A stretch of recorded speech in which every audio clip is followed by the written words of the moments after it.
আসসালামু আলাইকুম, আমি Mohammad Saiful Islam, training instructor, service দিবো লিমিটেড। আমি আজকে আপনাদের দেখাবো একটা পেশেন্টকে কিভাবে নেবুলাইজ করা যায় বা কিভাবে নেবুলাইজ করবেন।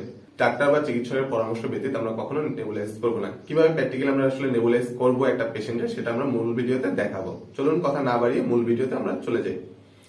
কেউ যদি আমাদের চ্যানেলটি এখনো সাবস্ক্রাইব না করে থাকেন তাহলে অবশ্যই সাবস্ক্রাইব করে দিবেন, সাথে পাশে থাকা বেল আইকনটি বাজিয়ে দিবেন নতুন নতুন ভিডিও পাওয়ার জন্য। জি, এটা হচ্ছে আমাদের নেবুলাইজার মেশিনের একটা বক্স। এটার মধ্যে মেশিন আছে, আরো কিছু পার্টস আছে, সেগুলো আপনাদের আমি দেখাবো। আমি বক্সটা খুলছি। এটা হচ্ছে হস বা পাইপ, যেটার মধ্যে দিয়ে মেশিন থেকে হাওয়াটা আপনার এই পাইপের মাধ্যমে আপনার মাস্কে এসে পৌঁছাবে। এটা হচ্ছে নেবুলাইজার মাস্ক। এটা হলো একটা অ্যাডাল্ট মাস্ক। এটা পেডিয়াট্রিক বা বাচ্চাদের মাস্কটাও পাওয়া যায়। এটা হচ্ছে মেডিসিন কাপ। এটার মধ্যেই মূলত নেবুলাইজারের যে যে ওষুধ ব্যবহার করতে হয় সেই ওষুধগুলা এটার মধ্যে দিয়ে সেটা ব্যবহার করতে হবে। এটাই হলো মেশিন। হইতে পারে এটা আর অনেক ছোট, কম বেশি এরকম হইতে পারে। যাই হোক, এটা হলো মেশিনের পাওয়ার অন অফ সুইচ। এখন আমি এটা বৈদ্যুতিক লাইনের সাথে সংযুক্ত করে দিব। তার আগে বলে দিই, আমাদের একটা ওষুধ লাগবে। এটা উইন্ডেল প্লাস। এটার সাথে আরও ডাক্তারের প্রেসক্রিপশনে হয়তো আরও কিছু অ্যাড করে থাকতে পারে। তো সেই ক্ষেত্রে আমরা এখানে সাধারণত একটা উইন্ডেল প্লাস দিয়ে বেশিরভাগ দেখা যায় যে নেবুলাইজটা করে।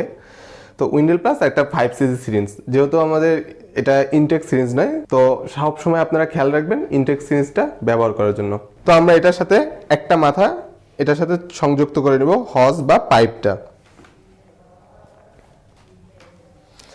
মূলত এই মেশিনের এখান দিয়ে বাতাসটা বের হয়ে আমাদের এই মেডিসিন কাপে চলে আসবে। বাতাসটা এসে এটা গ্যাস আকারে, মানে মানুষ শ্বাসকষ্টের জন্য যেভাবে অক্সিজেন নেয় সেটা আর কি নিবে। তারপর আমরা মাস্কটা সেট করে নিব। মাস্কটা ঠিক এভাবে সেট করে নিব। এখন আমাদের এটা সেটআপটা পুরোটা রেডি। এখন আমাদের কাজ হবে এটার মধ্যে মেডিসিন দেওয়া, এবং মেডিসিন দেওয়ার পরে সুইচটা অন করে দিয়ে নেবুলাইজ করানো। দেখেন আমি কিভাবে দিব। তো আমাদের তার আগে দরকার হলো একটা সিরিঞ্জ আর একটা ওষুধ। তো সেই ক্ষেত্রে আমাদের ওষুধটা আপনার বিভিন্ন হইতে পারে। যদি ডাক্তার আপনাকে প্রেসক্রিপশনে যেভাবে বলবে বা যেভাবে দিতে বলবে, কতটুকু দিতে বলবে, সেটা আপনাকে ডাক্তার বলে দিবে বা প্রেসক্রিপশনে লিখে দিবে। তো ধরেন আমরা সাধারণত দেখা যাচ্ছে এটা 1 ml বা এভাবে ফুটা করে নিচ্ছি। ধরেন আমরা 1 ml নিব। তো 1 ml কতটুকু হবে সেটুকু আমরা তুলে নিই।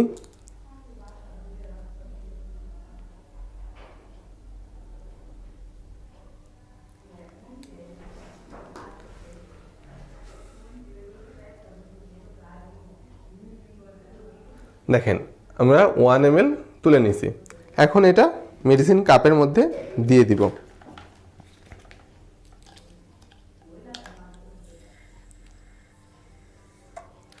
এটা আমরা সম্পূর্ণ দিয়ে দিয়েছি। এটা এখানে দেখেন এর যে এখন আমরা পাওয়ার সুইচটা অন করলে এটা দিয়ে একটা গ্যাস বের হবে। সেটাই মূলত পেশেন্টের আপনার মাস্কটা পরায় দিতে হবে। পরায় দেওয়ার পরে পেশেন্টকে নাক এবং মুখ দিয়ে নিঃশ্বাস নিয়ে নিতে হবে। এটা সাধারণত সর্বনিম্ন 5 মিনিট ব্যবহার করলেই হয়ে যায়। তো সাধারণত যদি ওষুধ থাকে সেক্ষেত্রে পেশেন্ট আরও ব্যবহার করতে চাইলে আপনি অবশ্যই পেশেন্টকে আরও বেশিক্ষণ ব্যবহার করতে দিবেন।